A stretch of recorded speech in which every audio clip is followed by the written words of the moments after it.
Abra sua Bíblia em Atos capítulo 4 e o verso 12. Atos capítulo 4 e o verso 12. O sermão de hoje foi preparado para exaltar o nome de Jesus acima de qualquer outro nome. Não há outro nome superior a este. Não há outro nome mais forte do que este. Não há outro nome mais gracioso, amável, doce do que este. Nome que o Pai deu ao seu próprio Filho, Jesus, porque Ele nos salva dos nossos pecados. Atos capítulo 4 e o verso 12. E em nenhum outro há salvação, em nenhum outro, porque também debaixo do céu nenhum outro nome existe, dado entre os homens, pelo qual devamos ser salvos. Queridos, o cristianismo possui aproximadamente 41 igrejas diferentes. 41 mil igrejas diferentes. Muitas igrejas. 41 mil igrejas cristãs, espalhadas no mundo, dificultando encontrar o caminho verdadeiro. Mas na realidade existem pouquíssimas religiões. Existem tão poucas religiões que poderiam ser contadas nos dedos de uma só mão. Eu não preciso nem das duas mãos, irmãos. Eu posso contar as grandes religiões do mundo só nesta mão. Cristianismo, com 2 bilhões e 100 milhões de membros. Judaísmo, com 14 milhões de membros. Islamismo, com 1 bilhão e 300 milhões de membros. Budismo, com 376 milhões de adeptos. Hinduísmo, com 900 milhões. Não mais. Usei somente uma mão. Estas são as 5 maiores religiões do mundo. Podíamos acrescentar ainda o confucionismo, que era a religião praticada na China antes do budismo. Porque o confucionismo iniciou na China, mas aí o budismo que começou na Índia não proliferou na Índia, mas proliferou na China, no Japão. Mas o confucionismo deixou de ser uma das maiores religiões do mundo. Poderíamos falar também da religião que dominava o Irã. A antiga Pérsia era dominada pela religião zoroastrismo, fundada por Zoroastro. Hoje existem 2 milhões e 600 mil adeptos do zoroastrismo. Mas, finalmente, o Irã foi dominado pelo islamismo no 7º século. E, desde então, a religião oficial do Irã é o islamismo. Estas são as religiões mais conhecidas e praticadas no mundo, irmãos. O cristianismo tem como símbolo a cruz do nosso Senhor Jesus. O judaísmo tem como símbolo a estrela de Davi. O islamismo tem como símbolo a lua, a meia-lua. O hinduísmo tem como símbolo o sol.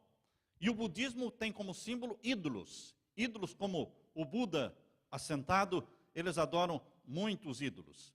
De todos os fundadores de religiões, como Confúcio, Buda, Zoroastro, Maomé, Jesus é o único, queridos, que se proclamou Deus. Nenhum fundador de religião no planeta Terra disse: eu sou Deus. Eu tenho a vida.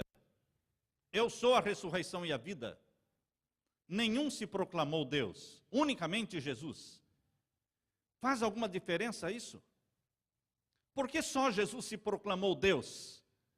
Por que só Jesus provou que Ele é Deus? Por que só Jesus deixou o túmulo aberto, a sepultura vazia?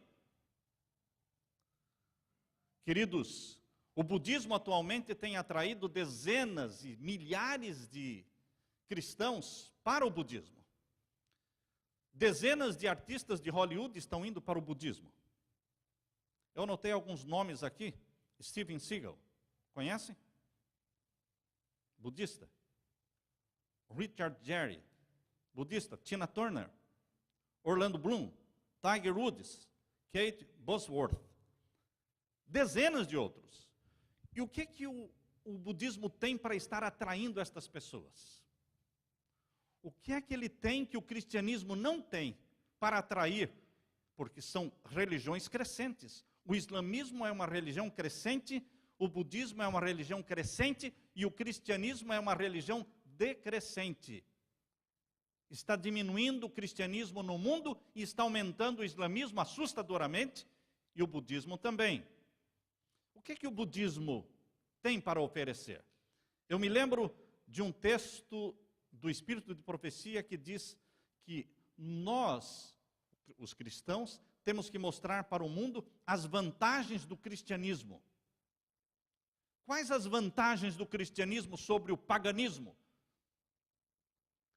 Porque as pessoas buscam vantagens, as pessoas são interesseiras.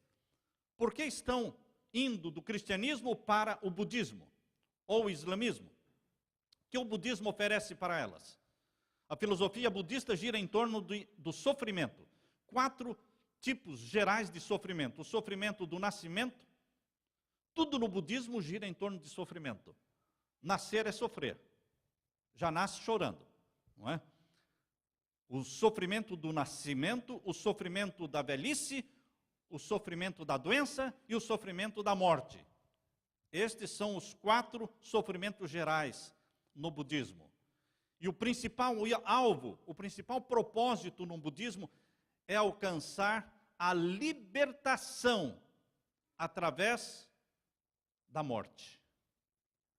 Porque eles creem que a morte, através de infinitas reencarnações, vai aperfeiçoando você até que você chega no ponto máximo e glorioso chamado Nirvana, que quer dizer extinção do ser. O budismo leva as pessoas para a extinção do ser. Colocando em palavras mais simples, Nirvana, extinção do ser, significa nada. Quando você mergulha no nada. Sabe quando você pega uma gota d'água e pinga esta gota no oceano? Você vai com conta-gotas, não é? Você vai de helicóptero com conta-gotas na mão, lá no meio do oceano, então deixa pingar uma gota. E aquela gota, ao cair naquele oceano, o que acontece com ela? Some. Deixa de existir. Se extingue. Queridos, eles comparam e ilustram o Nirvana como uma gota d'água caindo no oceano, extinção do ser. No budismo as pessoas lutam, se esforçam para chegarem a quê? Ao nada. Não existe um céu. Não existe um paraíso. Não existe um pai esperando por você. Não existe um irmão, Jesus Cristo, esperando por você. Não existe um salvador. Não existe salvação no budismo e nem salvador. O propósito máximo é extinção do ser, chamado Nirvana. Você trocaria o céu do meu Senhor Jesus Cristo pelo Nirvana? Porque Nirvana significa nada. Nothing. Zero. O hinduísmo, que é a religião que se proliferou na Índia, não tem fundador. Não tem um sistema unificado de crenças, irmãos. Não tem uma autoridade centralizada. O hinduísmo representa a diversidade de religiões diferentes e crenças diferentes que existem na Índia. Eles chamam isso de hinduísmo. Existem no hinduísmo cerca de 330 milhões de deuses e deusas. Quantos deuses e deusas no hinduísmo? Cerca de 330 milhões. Dá para acreditar nisso? O coração do hinduísmo chama-se yoga. E há muitos cristãos praticando yoga. Uma jovem chegou para mim, uma jovem da igreja, um dia e disse: pastor, o que o senhor tem a falar sobre yoga? Porque eu estou grávida e eu estou fazendo os exercícios da yoga, porque me disseram que é muito bom, tal. Eu disse, cada posição praticada no exercício da yoga são posições, são movimentos de adoração a um dos deuses do hinduísmo. Yoga quer dizer união. O significado da palavra yoga é união. União com o quê? União com os deuses do hinduísmo. Através da yoga, o hinduísmo penetrou no Ocidente, nas religiões cristãs, nos conventos, nas escolas, e hoje se pratica yoga mesmo dentro das igrejas cristãs. O que o hinduísmo tem a oferecer para os cristãos? Milhares de reencarnações. Você pode se reencarnar numa planta espinhosa, ou você pode se reencarnar numa flor cheirosa. Para eles, flores, plantas, tudo é gente que morreu e que reencarnou. Você pode se reencarnar em animais ou insetos, como barata ou pulga, não é? Ou você pode se reencarnar como um rato, ou como um gato, ou como vaca, ou como peixe, ou como pássaro, como cachorro, como corvo, como precisar, de acordo com as suas obras praticadas nesta vida, você vai reencarnar em coisas melhores ou em coisas piores. No hinduísmo não se pode interferir no curso da vida da pessoa. Quem está sofrendo tem que deixar sofrer, porque este é o curso da vida daquela pessoa. E você não pode interferir no curso. Você não pode praticar misericórdia e caridade para tirar aquela pessoa daquela situação miserável de doença, ou de miséria, ou de fome. Tem que deixar que ela siga o seu curso, porque senão na próxima reencarnação fica pior para ela. Queridos, o que é isso? O que é isso em comparação com a religião do nosso Senhor Jesus Cristo, que nos ensina a praticar a caridade, a misericórdia, as boas ações, repartir com os outros? No hinduísmo, a doença, a fome, tem que existir porque é simplesmente o curso da vida de cada um. As pessoas mortificam o corpo vivendo a vida toda, toda a existência em cima de colunas, ficam trepados em cima de uma coluna a vida toda. Não saem de lá. Penitência. Ou então há pessoas que se deitam em camas de prego, jogam-se debaixo das rodas do carro sagrado, ou pessoas que querem ser picadas pelas serpentes, porque para eles é uma glória ser picado pela serpente. Pessoas que ficam ali junto aos ratos, bebendo um pouquinho do leite que os ratos, eles colocam o leite para o rato beber ou se alimentar, e o restinho eles bebem como sendo uma glória, um ato de santificação. Queridos, os deuses hindus se manifestam através de animais como vaca, macaco, serpente, rato, e precisam ser adorados. Você trocaria a religião de nosso Senhor Jesus Cristo pelo hinduísmo? Pelo budismo? Você trocaria o céu, que a Bíblia fala, onde existe o Pai, Filho e Espírito Santo, a Nova Jerusalém, esperando por você, pelo nirvana? Você vai trocar pelo nirvana, que é como uma gota d'água caindo no oceano, sumindo, se descaracterizando? Assim como no budismo, também no hinduísmo, não existe paraíso, e o alvo final no hinduísmo é a libertação através de interminas e infinitas reencarnações. Quando você perde a sua identidade e se torna um com o universo.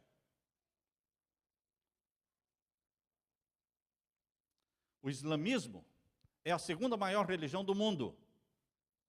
É a que mais cresce no mundo, islamismo. Hoje está com 1 bilhão e 200 milhões de adeptos. O islamismo começou com Maomé no 6º século. Maomé nasceu em 571 na cidade de Meca. Não sabia ler nem escrever. Teve algumas visões e eles escreveram o Alcorão, que foi ditado por ele para que as pessoas escrevessem. No Alcorão, Maomé limitou o número de esposas para cada homem. Que pena, né, irmãos? Maomé limitou 4 esposas para cada homem. Mas ele tinha 28. O que você acha disso? É uma religião que surgiu no 6º século. Qual o objetivo do islamismo? Destruir o cristianismo. Quando surgiu o islamismo, no 6º século, o cristianismo já existia há 500, 600 anos. Mas surgiu como uma religião para destruir os infiéis. Morte aos infiéis. E os infiéis são os cristãos, ou qualquer outro que não seja islâmico. Prega a salvação pelas obras. Por isso existem homens bombas. Uma professora de inglês, adventista, que leciona inglês ali em Jerusalém, conversando com ela, ela disse, eu tinha na classe vários meninos árabes, islâmicos, e eu perguntei a um deles, o que você quer ser quando você crescer? Ele disse, eu quero ser um homem-bomba. Homem-bomba é profissão, sonhada e desejada, porque eles creem que as pessoas que morrem desta forma já têm o paraíso certo. Jesus disse, amai vossos inimigos, mas Maomé ensina, odiai vossos inimigos.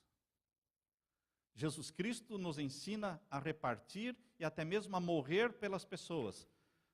Mas os ensinos de Maomé ensinam a matar as pessoas. Morrer matando o máximo de pessoas possível. E assim você alcança o paraíso. Prega a salvação pelas obras. Queridos, o Alcorão ensina que Jesus não morreu na cruz e que Alá, o Deus do islamismo, não tem nenhum filho. Em meio a estas 5 principais religiões do mundo, irmãos, budismo, hinduísmo, islamismo, judaísmo, cristianismo, o cristianismo se destaca como a religião do amor, misericórdia, perdão, o amor a Deus e amor ao próximo. A religião de nosso Senhor Jesus Cristo está fundamentada no amor. Porque os 10 mandamentos da lei de Deus não são outra coisa, senão a expressão do amor a Deus e a expressão do amor ao próximo. Jesus disse, amai vossos inimigos, bendizei os que vos maldizem, fazei bem aos que vos odeiam e orai pelos que vos maltratam e vos perseguem. Mateus capítulo 5, verso 44. Alguém vai dizer, qualquer outra religião dirá, isso é religião do outro mundo. E é mesmo. O cristianismo é uma religião de outro mundo, porque foi criada por Jesus Cristo, ela veio do céu e nos ensina a amar a Deus sobre todas as coisas, e ao próximo como a nós mesmos. Você diria, queridos, que o cristianismo é uma religião celestial, desceu do céu, nasceu no coração de Deus, e só Jesus pode nos capacitar a amar desta forma. A religião fundada por Jesus explica de maneira inconfundível o conceito do que é pecado. Em nenhuma outra religião existe o conceito do que seja pecado. Mas o cristianismo diz, pecado é transgressão da lei. 1 João 3,4. Nenhuma outra religião ensina que o pecado pode ser expiado e perdoado através da fé e da graça. Não, só o cristianismo.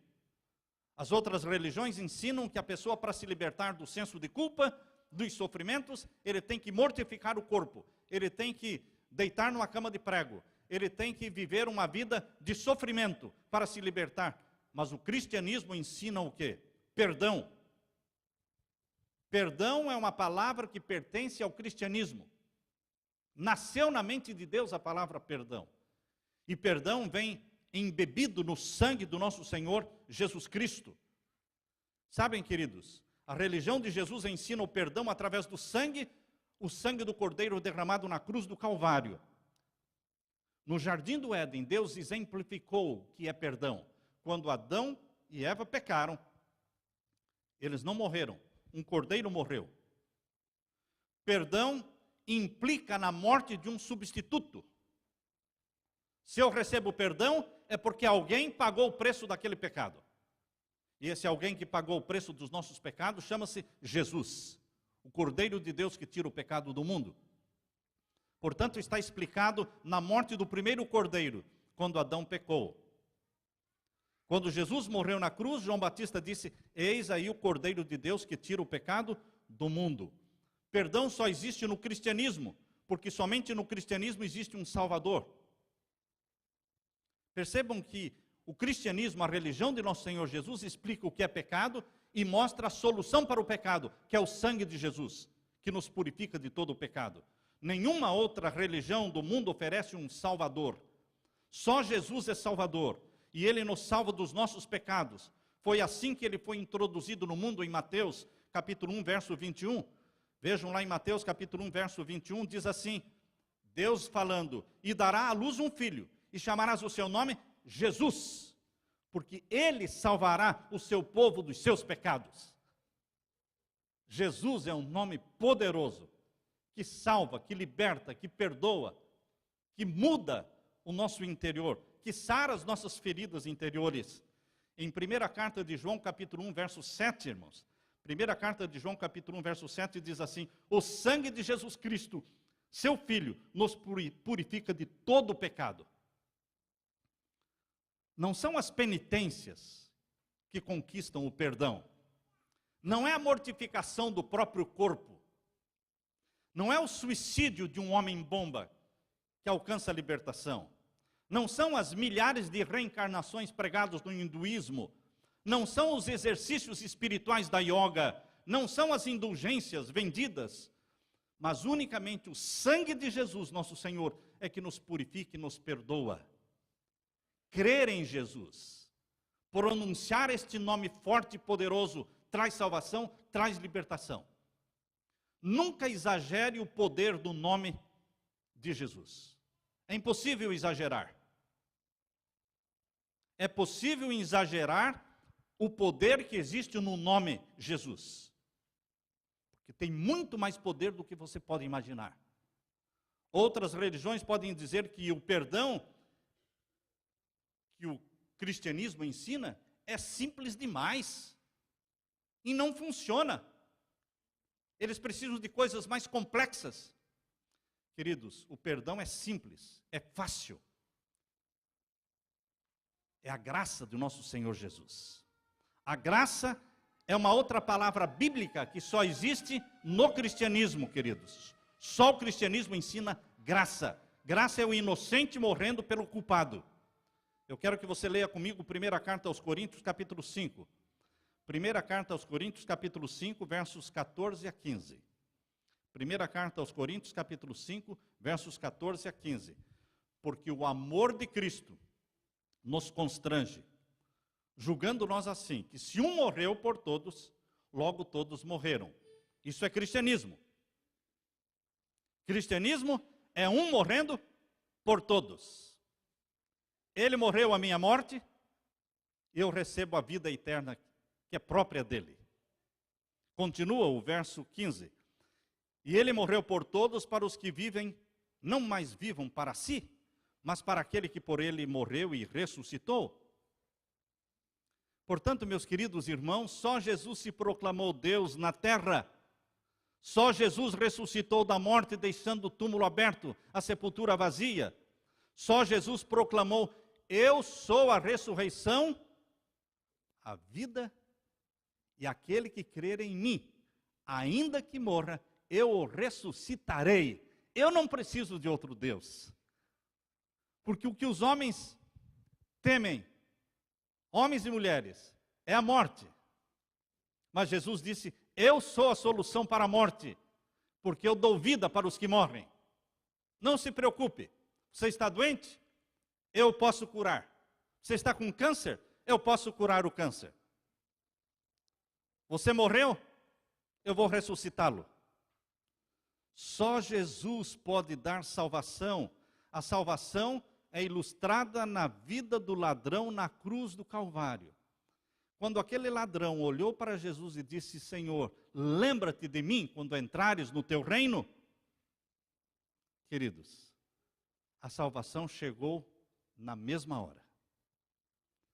Quanto tempo demora para você sair de uma vida de bandido, cheia de crimes, e entrar para a família de Deus como justo, santificado, salvo? Quanto tempo demora? Queridos, segundos. É o tempo suficiente para você falar: Senhor, tem misericórdia de mim, perdoa o meu pecado. E você passou da morte para a vida. Você passou do reino das trevas para o reino da luz. Você entrou para a família de Deus. Alguém pode dizer: pastor, é muito simples assim. A pessoa vive uma vida de falcatruas, de roubos, de mentiras, de adultérios, promiscuidade, e de repente, na hora da morte, ele diz: Senhor, me perdoe. E aí? Está salvo? Se o arrependimento daquela pessoa for sincero, e só Deus pode saber se ele é sincero, está salvo. Há poder no nome de Jesus. Você não conquista a salvação por penitências ou por vida certinha. Você não conquista a salvação com boas obras. Você conquista a salvação pelo nome poderoso de Jesus. Quando você clama pela salvação em Jesus, você está salvo. E Ele não somente salva você, meu irmão, mas Ele lhe comunica poder para viver a vida de salvo em Jesus. Ele lhe comunica poder, o poder do Espírito Santo, para que você viva uma vida nova, diferente dos outros. Poder para curar as suas feridas. Queridos, há poder no nome de Jesus. Atos capítulo 4, verso 12, o verso que nós lemos inicialmente.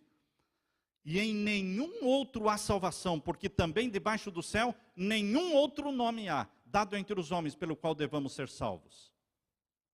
Gautama Buda abandonou o palácio onde ele vivia, rico, um pai rico, com uma esposa, com um filho, abandonou a sua jovem esposa, abandonou seu filho, abandonou sua casa e vagou pelas florestas, suportando muitos anos de aflição em busca da libertação do senso de culpa. E quando Buda era indagado pelos seus discípulos, muitas vezes fizeram esta pergunta para Buda: mas Buda, Gautama, o que vai acontecer depois que você morrer? O que acontece depois da morte? Ele dizia: não é hora da gente falar sobre isso. Vamos falar sobre outro assunto. Ele nunca soube responder o que acontece depois da morte. O hinduísmo não sabe o que acontece depois da morte. O budismo não sabe o que acontece depois da morte. Por isso eles inventam a história de que ficam reencarnando em boi, em rato, em insetos, em animais, em plantas.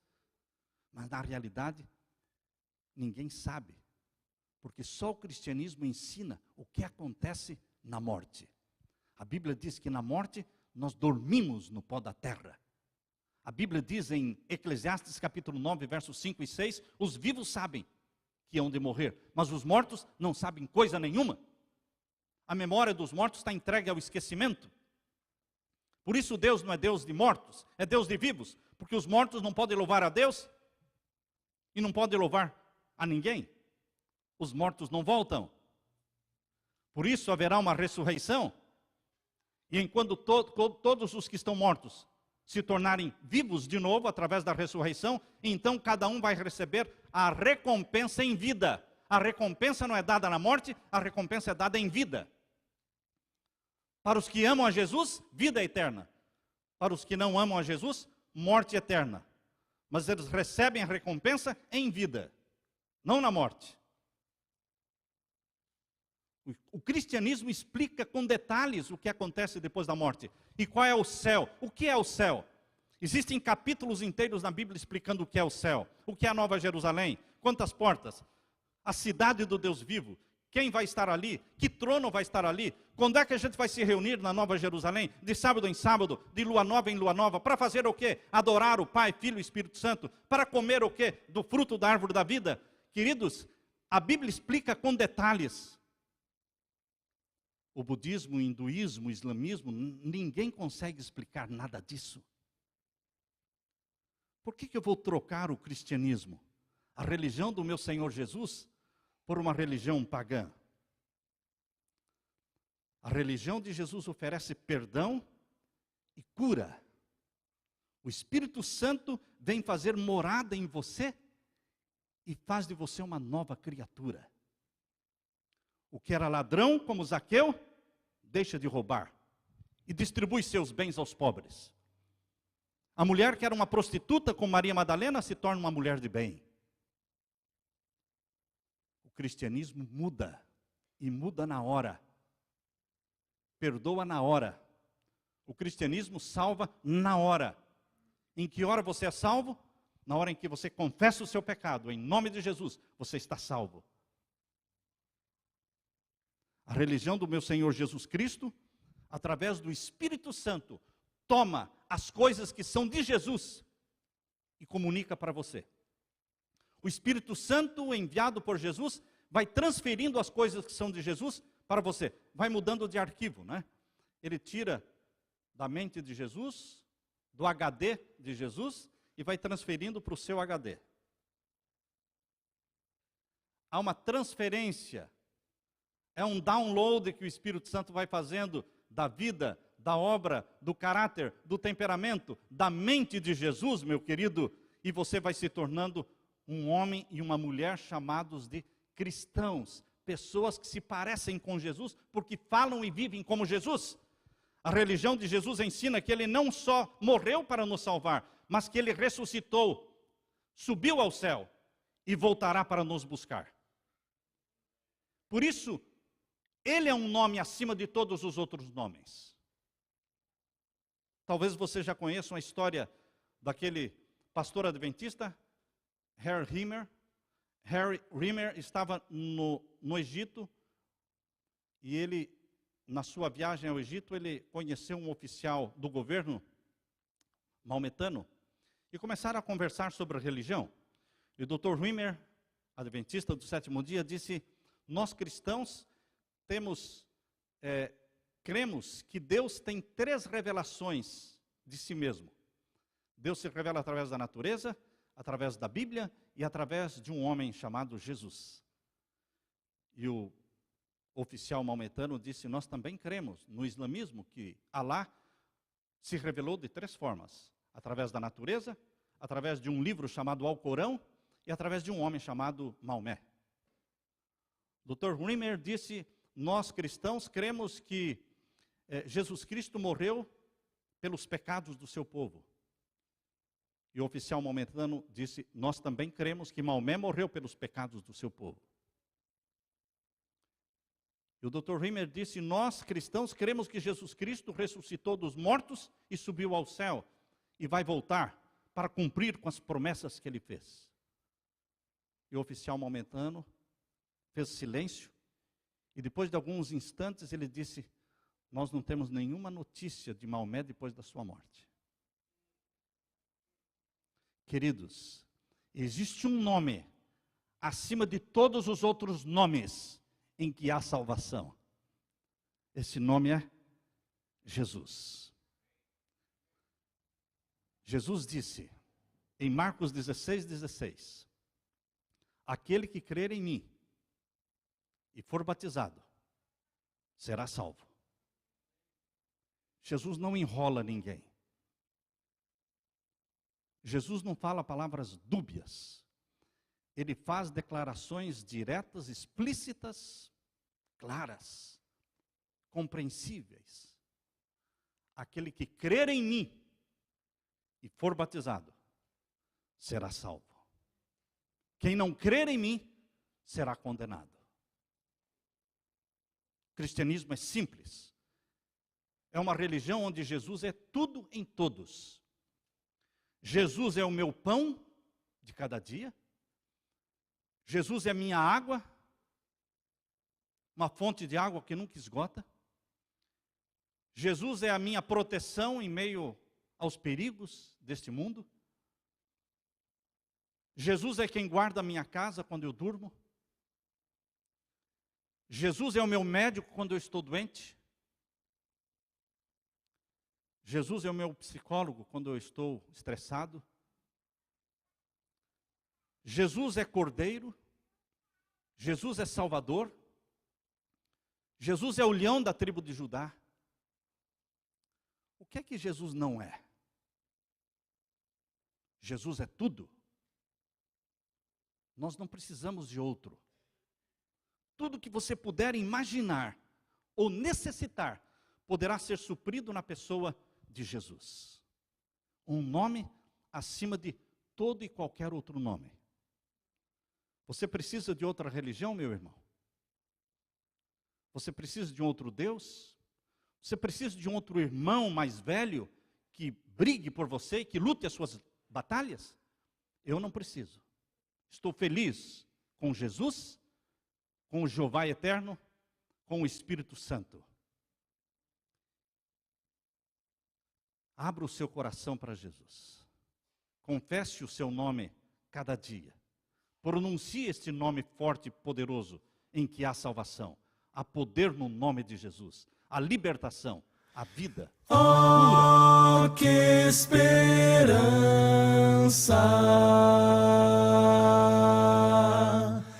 vibra em nosso ser,